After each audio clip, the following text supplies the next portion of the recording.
Hello, Deb. Good day. How are you? Good day, Yangs. Okay ra, Yangs. How about you? Okay ra po.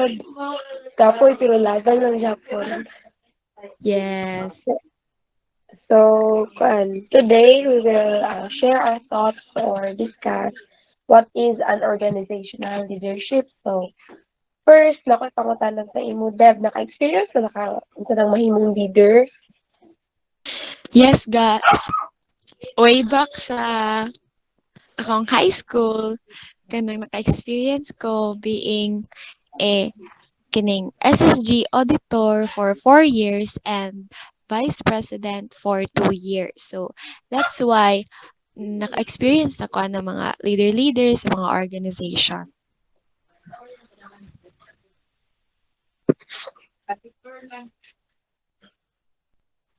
So, di ba kayo naka-experience na magkaroon ka ng mahimong leader? So, for you, what is a leader and how do you become one?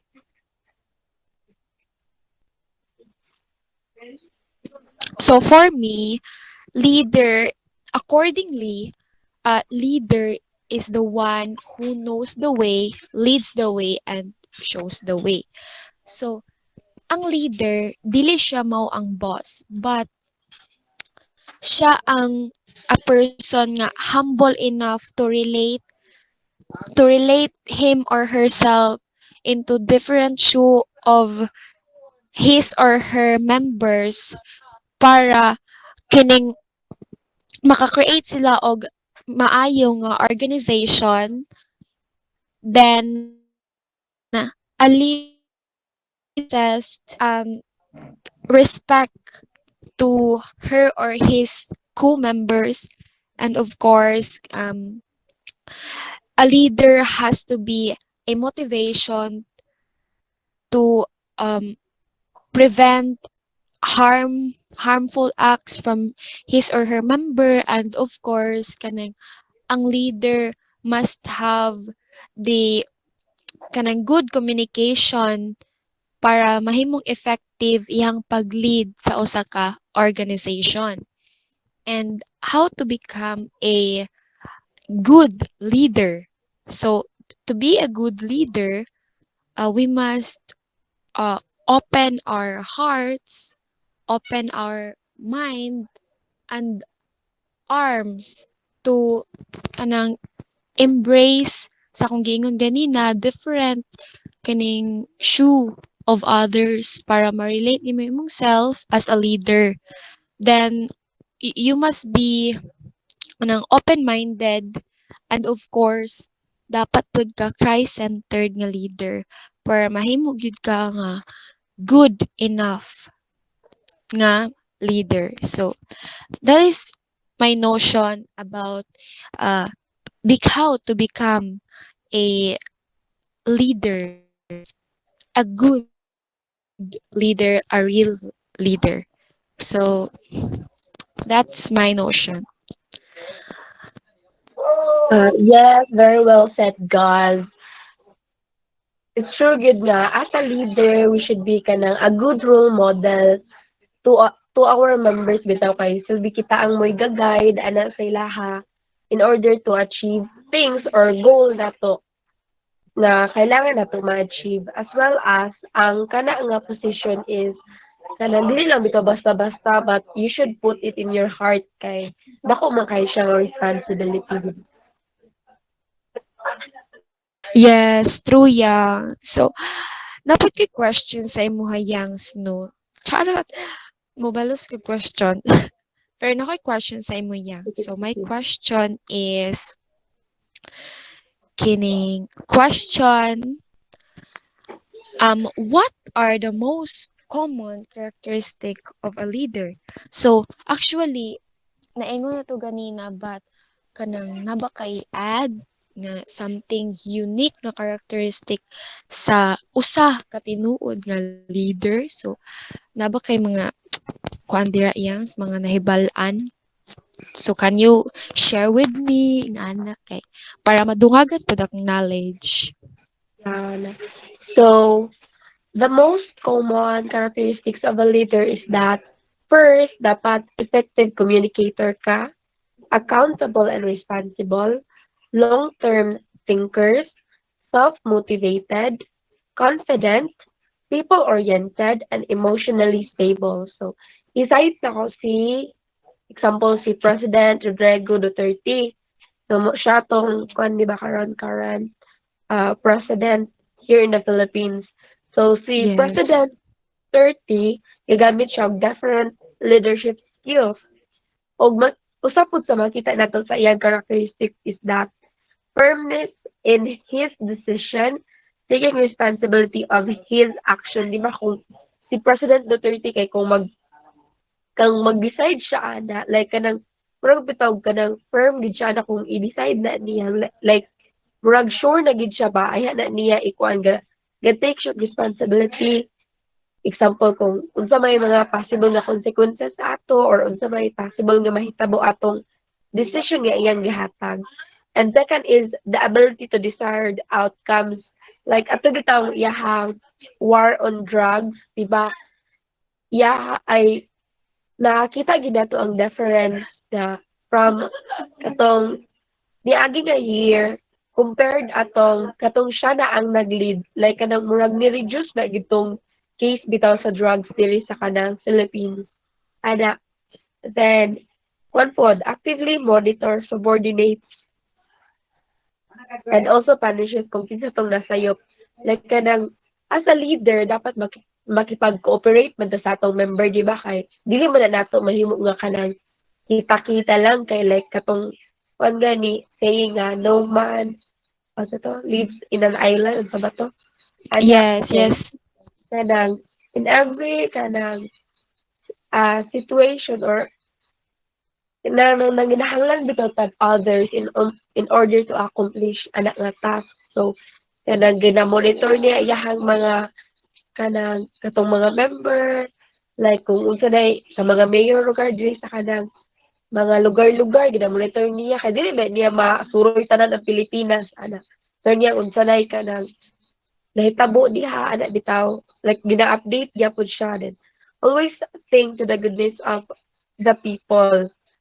Dahil kwan po siya kanang brave siya as a leader and a way nga kanang and I also kwan po siya kanang murag strong bitaw siya. Bisag kanang daghan na kay like di ba sa iyang term kay didto nato na experience ang kaning pandemic like kanang wala na kadiya gipasagdan naghimo siya way in order to kanang provide our needs bitaw is labi na katong sa first na lockdown like wala ba jud tayo makuhaan og sources ato di ba like katong nanalig hatag sa tag mga bugas ato moto dahil kung po siya risk taker not in a bad way but kanang maka-benefit bitaw ang mga tao ana. And that's all. Kana lang ako ang makatag Oh my God. Very jaw-dropping mga thoughts.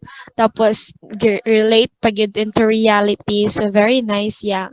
You convinced me to become a good leader. Charot. You know, yes, you're really true about um kining unsa gyud ang characteristics sa mga good leader.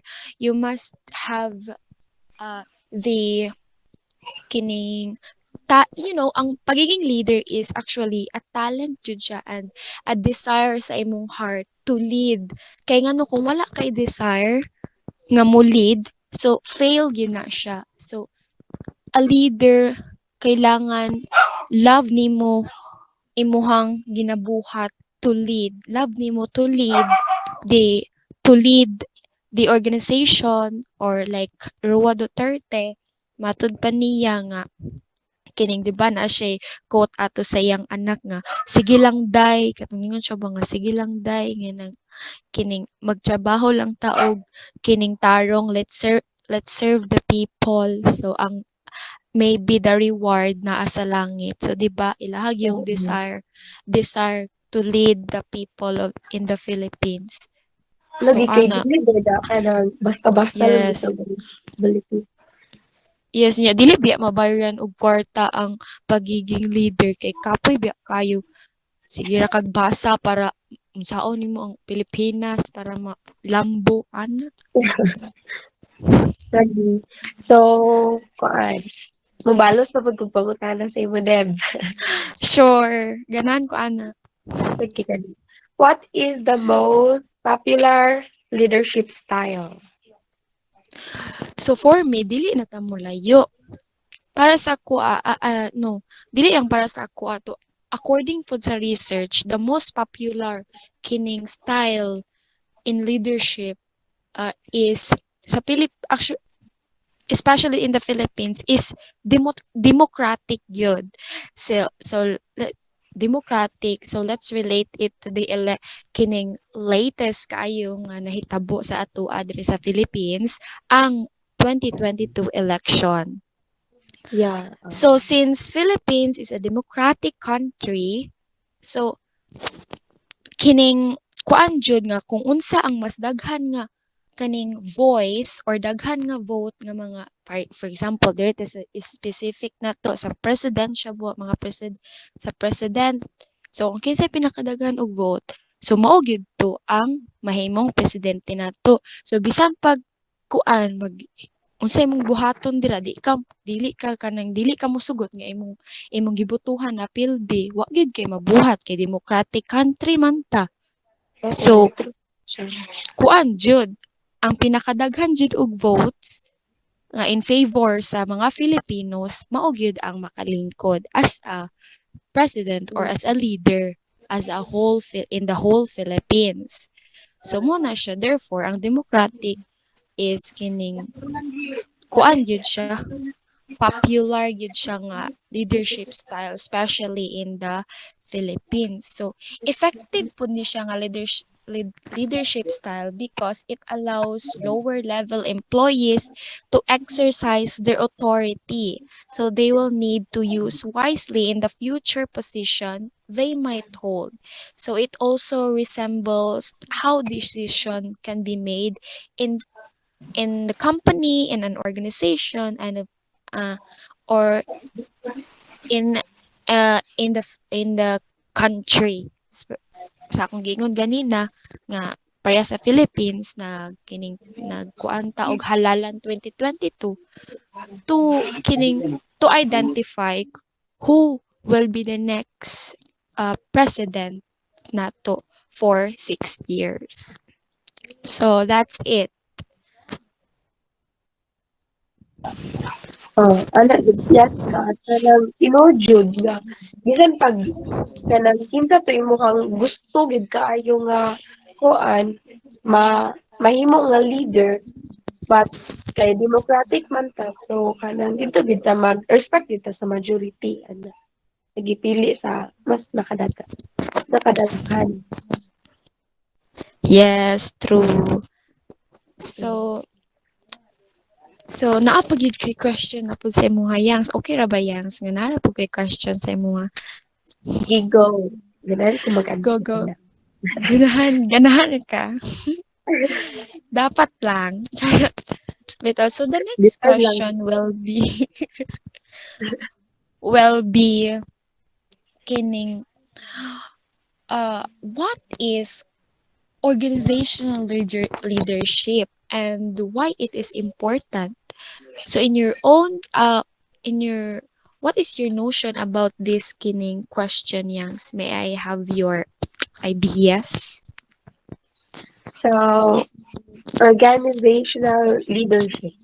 So, from the word itself, kanang organize, it means kanang management approach bitaw siya, in which ang isa ka leader is mag-set siya strategic goals or kanang para ma-organize or ma-motivate ang every individual or member to give a higher performance in order to achieve the goal or kanang unsay kanang goal nga kanang as an organization di ba mag-set man tag kanang goal ana and Yes.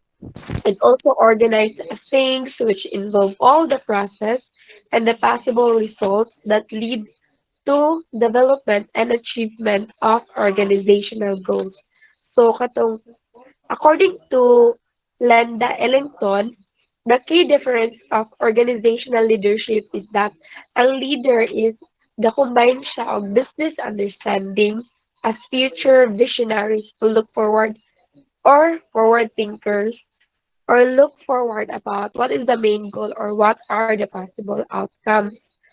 So, ang characteristic po sa isa ka organizational leader is that kanang the ability to plan kanang dapat kanang kabalo bitaw ka unsay plano nimo kay dili man wala man gyapoy pulos di ba kung magpataka ra ka nga wala day kay saktong plano kung unsa nimo pagdala sa imong members unsaon ninyo pagbuhat ana inyong goal nga gusto ma-achieve ana pag-organize sa kanang mga dapat kanang mga materials or sa mga dapat nga kanang mga butang nga dapat naa naa sa nga or sa mga butang nga dapat kanang maga nga dapat unsa man na ma-achieve ninyo bitaw. Then control, coach and delegate then you kanang mahimo bitaw pud ka nga coach kay di ba ikaw may mo guide sa imong mga members ana then ang for me kay kanang very important ang organizational leadership kay as a leader murag it helps you bitaw nga kanang to be more organized like kanang para dili ka kanang bitaw sa kadaghan nimong task kadaghan nimong responsibilities is dili bitaw ka murag malibog ano bitaw like mag-guide siya sa imong baon kanang unsaon nimo pag-manage ana unsaon nimo pag-set of mga goals in order kanang not just to motivate you in in achieving kanang what you want for ay as well as ga-motivate po siya sa kanang imong members ana to look forward ana bitaw Yes, dapat Yangs. Yes, Yangs, true.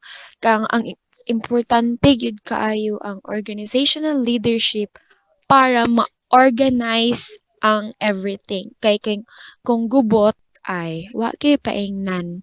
So kailangan organize gyud para tsada ang flow sa kining usa ka organisasyon. Dapat organize. yes So,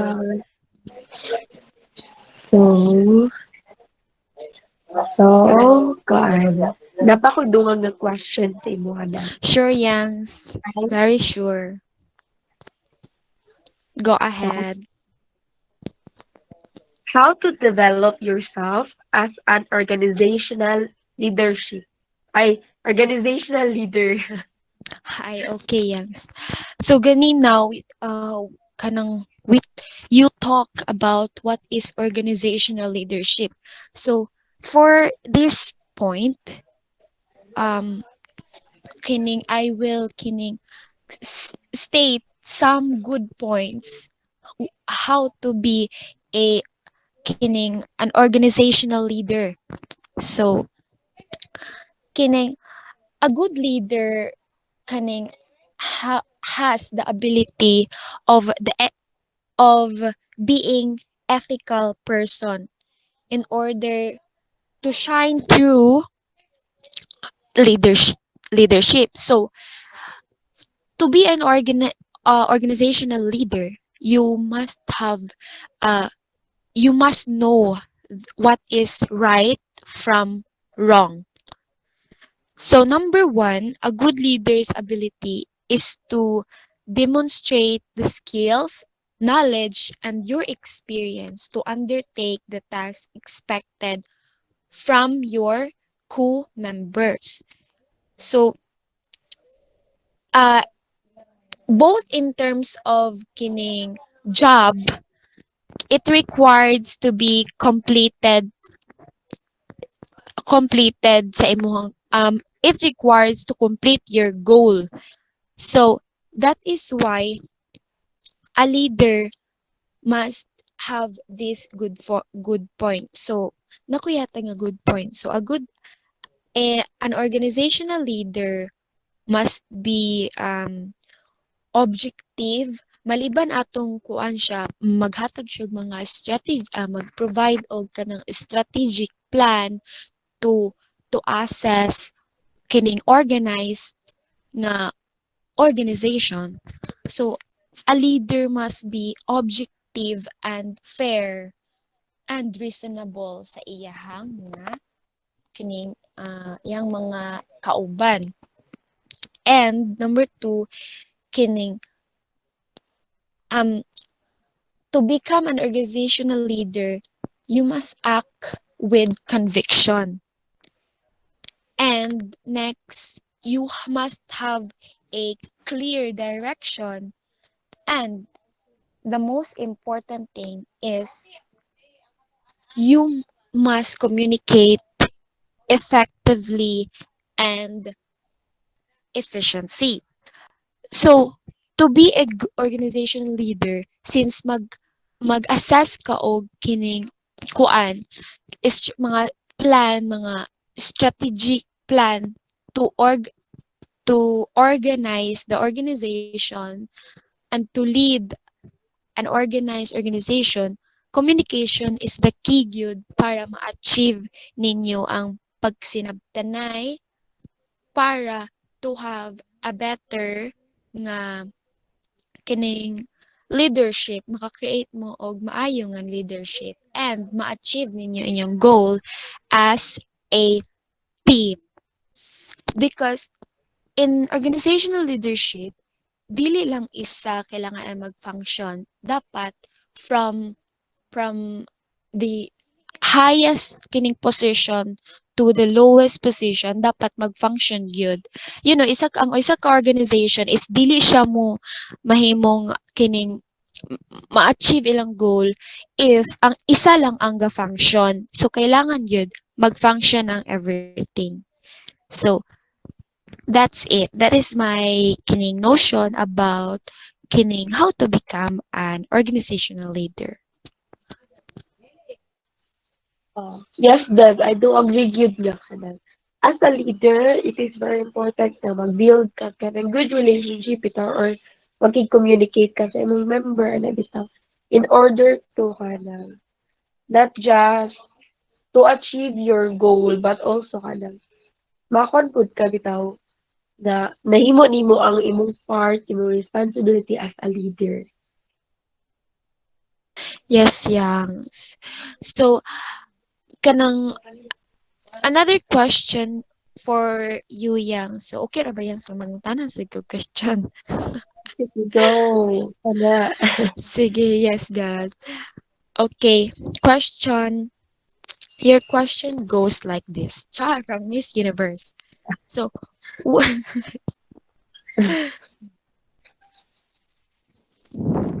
so magbunot sa ako yang unsa akong i-question sa imo ha. So okay, for the next question, Yangs, what are the 7 leadership styles? So kining what are the kining 7 leadership styles, and to follow up that question, which leadership style is the most common in schools? So, may laylay nga organization, no? Pero, akong question is, kining, unsa ang common nga leadership style sa eskwelahan? So, Okay. So, thank you for your wonderful question. Charot. Ay, Miss Universe. Nag-discuss naman tayo leadership. So, the 7 primary leadership styles are the autocratic, the authoritative, the pace setting, the democratic, the coaching, the fair. So first, akong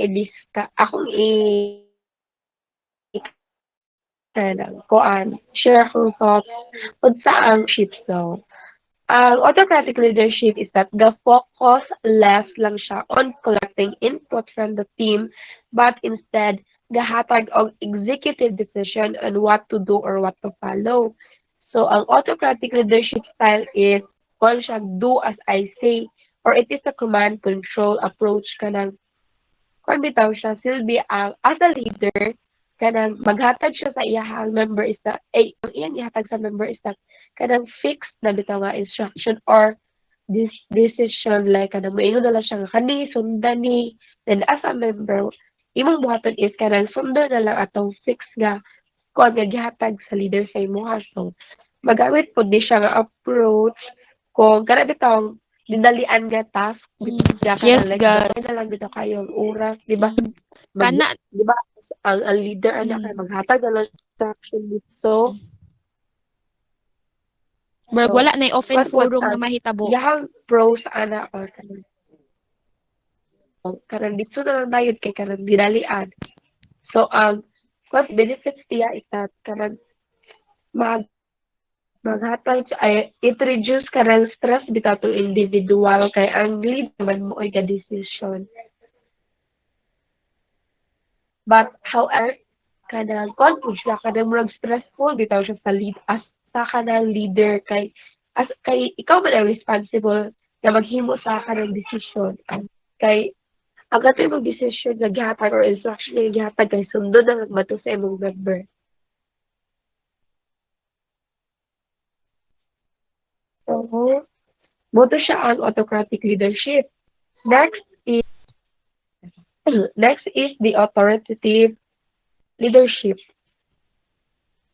So, kani siya nga leadership is that leaders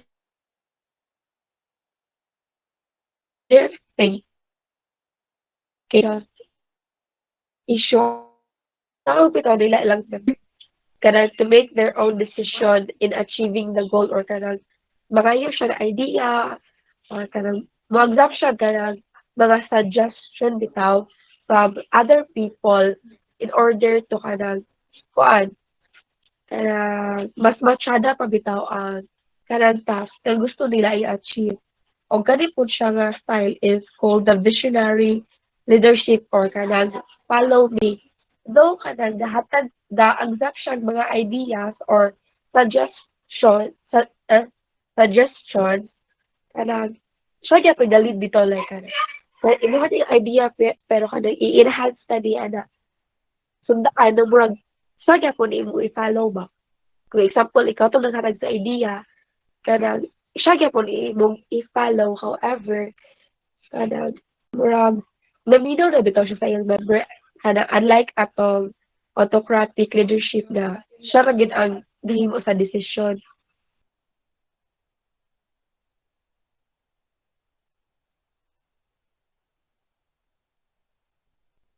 Then, kanang leaders pod gatabangan nila ka organization.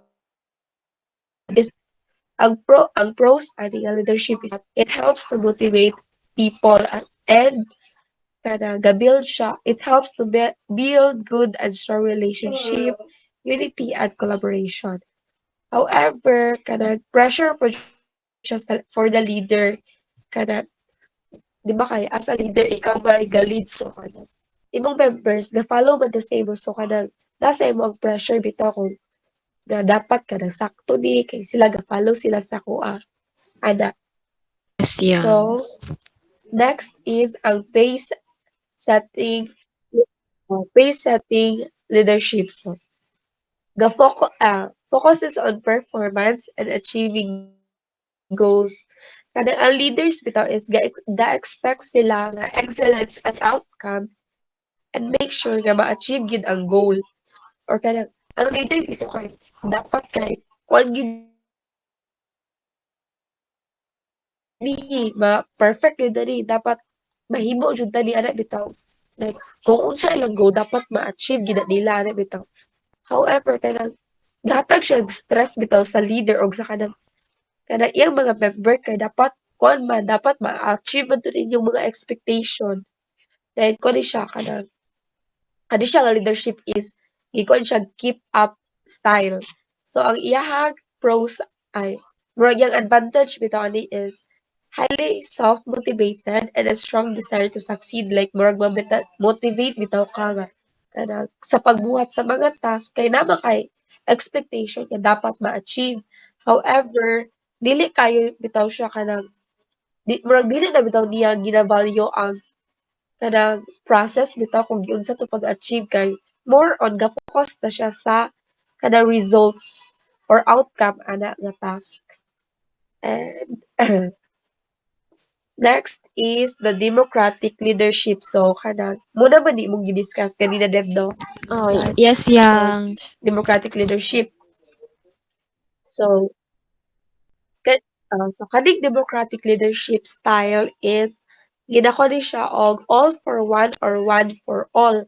So from the word itself, democratic kanang tanang ganaan nga organization bisag unsa nga posisyon ang inyong gihawidan kanang you all have the power to give your opinion To as well as participate, ana. inyong mga suggestion and to participate you all have uh, the rights to be respected bitaw na. Then it helps to empower everyone to take part in doing their task before decision making, before mitamurag ang final decision. Kanang gina-empower ang tanan to give their kanang unsa ilang mga opinion ana, ilang mga ideas ana nga butang.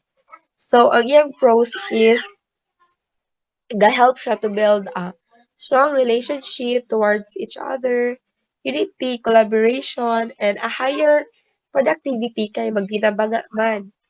And ang iyang cons is that some team members, ideas and opinions may get more attention than the ideas of others causing resentment. So, di ba ka nabag yung usahay nga inana nga situation nga kung maghatag ka sa imong ideas kay imong kanang kauban kay naghatag pud siya ka idea mao nya kanang mas tiyada bitaw iyaha then ang uban na yun kay murag kanang ma-misinterpret bitaw nila like magluod na dayon kani wa gid ko na appreciate ani akong leader ay ana bitaw. So mo to siya for the democratic leadership mo to iyaha katong pros and cons. So next is the coaching leadership. So as a leader, gina-coach ni mo imong members on how to do certain things to develop their skills or gahatag og kanang mga direction or instruction bitaw.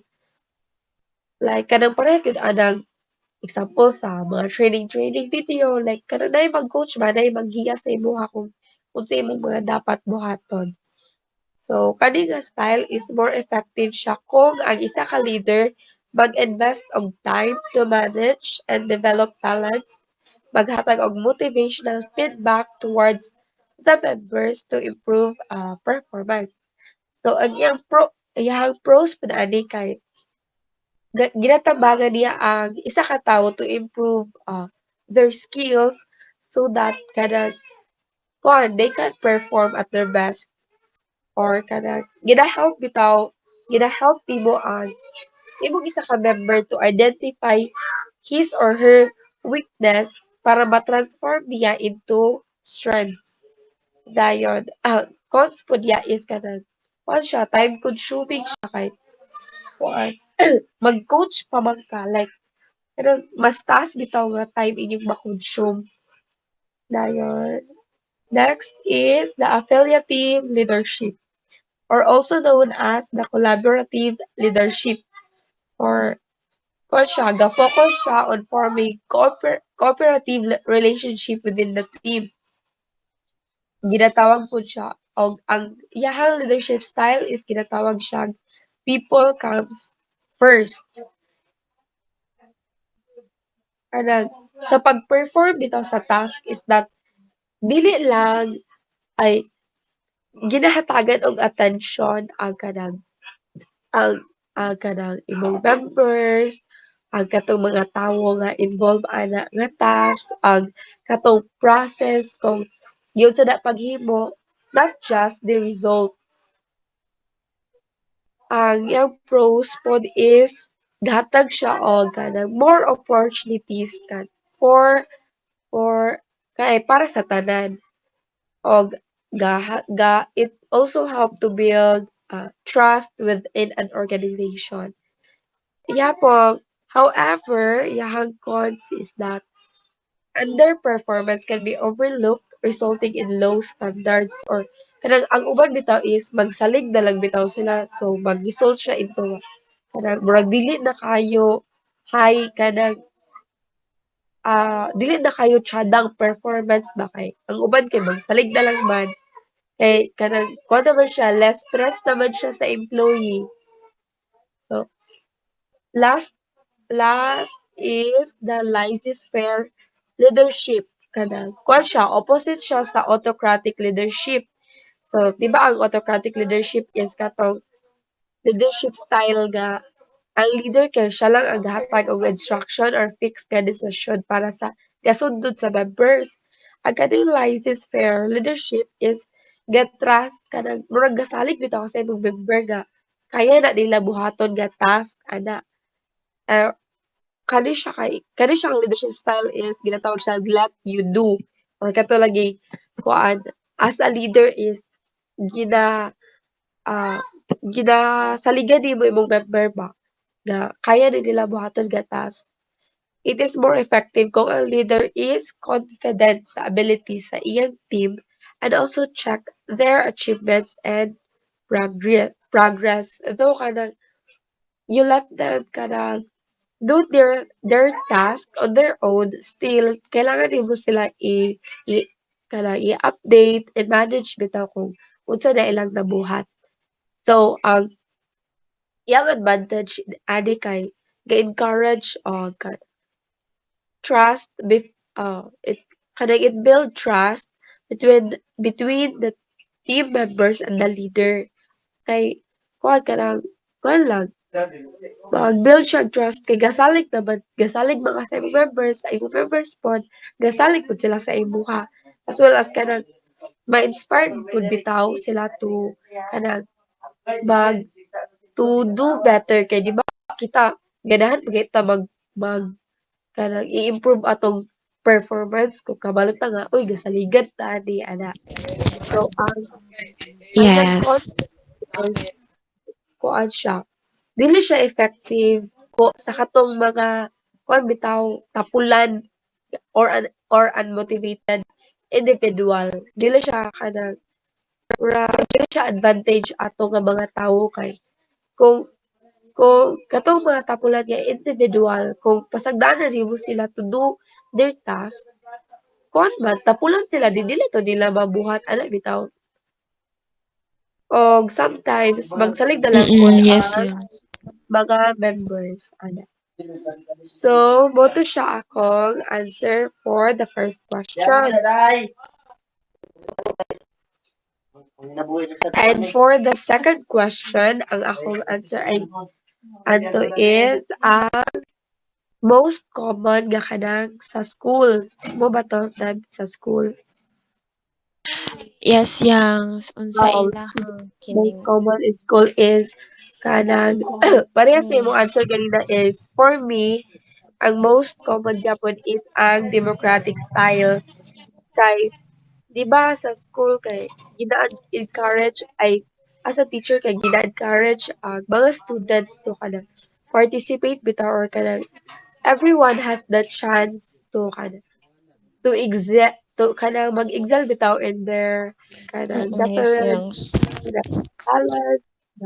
Everyone has uh, the right to have a quality education ana na sila ang mga students kay na sila right nga maghatag silang opinion ana bitaw makipag Yes, yes. rate ana so boto siya ang answer Yes, yeah. Yang pwede ko maki-repeat sa unsa gitong seven kabuok nga kwan leadership style. Number one. so na wait lang ang seven leadership style is ang autocratic leadership ang authoritative leadership ang pace setting leadership ang democratic leadership coaching leadership, affiliative leadership, and analysis fair leadership. So, thank you so much, Yang. So, kini maka-realize ta nga daghan di ay kaayog types of leadership styles. But kining pwede sad nato na sila nga tagduha atong i-apply, tagtulo, or even kining ato silang i-apply tanan kung pwede lang sa usa ka organization. Oh, yes, Deb, kanang sometimes pagod kay kanang dili lang nato kuan ba, dili lang nato ma-figure out na kanang na kuan na din nato na apply na din nato sa atong kuan. Ay Sa as a usa ka leader ka organization. oh, like di ba Mm. naka-experience man ta ka na mag-leader sa school ana. Mm. Wata ka bantay nga katunay siya nga leadership style is nagamit na rin kato niya. Karon pa rin nato na figure out nga okay. Muna ito siya. Uh, So, kuan. Nakoy question sa imo, Dev. Last question na digid siya, promise. Yes, Yangs, go ahead. Sige ka na. What styles of leadership would you advocate if you were given the opportunity to be a school principal? Why? And what kind of working and learning environment will you establish? Oh, thank you very much, Yang. So, kining soon, by God's grace, nga mahimo kong school principal, no? So, ako agyud mo go beyond ko to the 7 kining leadership style. So, gusto yun ako nga i-advocate is the what you call the kining collaborative leadership or collaborative leadership style. So I suggest this kining kind of leadership style because it suggests the leaders to involve their kining staff sa school in decision making, including the teacher, the kining parents, and the student.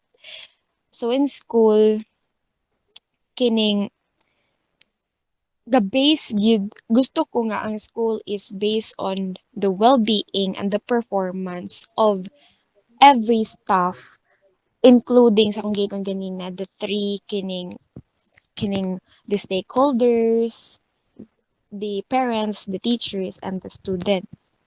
So knowing na ang success or failure of an effort to improve the school performance will likely depend upon the leadership style. So that's why kining I will choose the collaborative leadership. Kay according pa kay Clarita Carlos, Professor Carlos kanang ana siya nga the effective learning to happen on the basis of two factors.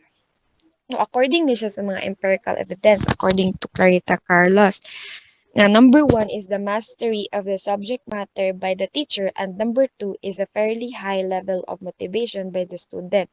So, kaning statement, it can emphasize the collaboration of the teacher and the student.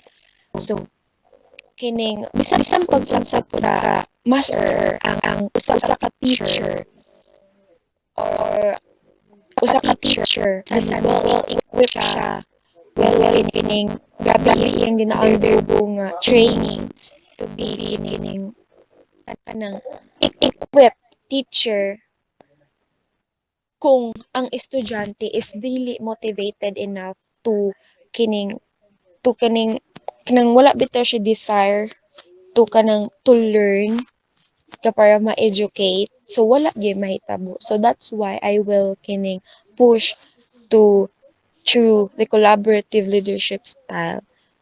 So because I'm sure through this kind of style, kining the collaborative powers of the stakeholders of the school will create a better school organization, school and kining ma-achieve yun ang goal sa mga estudyante, estudyante, mga estudyante. So, mao to yang, mo to akong gusto nga establish nga leadership style if given a chance to be a school principal. And I will create a kind of learning and working environment nga kining open open sa suggestion, open sa mga kining critic, and collect the critic as a collective criticism para mahimo nga kining malampuson ang usa ka school nga akong ginahawiran as a school principal. So, and as a school principal, I must have to be a have the open heart and open mind and open arms to as a leader sa Osaka school organization. So that's it. Yes, Deb. Thank you very much. So, one good. Very well said. Once kumain, pwede na ka principal yun. Hi. Thanks, Yang. So magtag sa tag school. So okay no. Thank you kayo Yang. So daghan jud kay kog na gain nga knowledge about leadership. Leadership is not easy. Being a leader is not easy. It is kaning a talent pod ang magiging leader kay dili biya tanan kining kanang dili tanan na ay capability to lead, 'di ba? Oh, yes. Ano dyan? Like, kuan. Mm. Murag So, kung pili ka as a leader, bitaw ay. Kana, ay, murag gisaligan, jud bitaw ka na. Not all has the capability ba ya nga to do, kanang, nga maghawid og kanang, dagko nga responsibilities. So, thank you pud kayo that kay grabe pud ko kadaghang natunan karon regarding sa how to be a good leader and also kanang what are uh, what it takes to become a good leader. yes. So, let's call off a day, Yang. So, thank you very much for your time and the sharing. So, nakaband po tang duha. Thank you kayo. Then, especially, I want to thank Sir Pinenti Davis for having this kind of opportunity to bond with each other, no? Dili lang ta nag-share og ideas but nakabanding-banding pa ta, di ba? Thank you, sir, for this kining nice nga activity. Let's call off a day. So, kining magbilin lang ko og usa ka quotes about leadership that leadership is based on inspiration, not domination, on cooperation, not intimidation. So, thank you very much and God bless. Bye. Bye, Yang. Bye, Dad. Bye, Yang. See you soon. See you soon. Yes, Yang.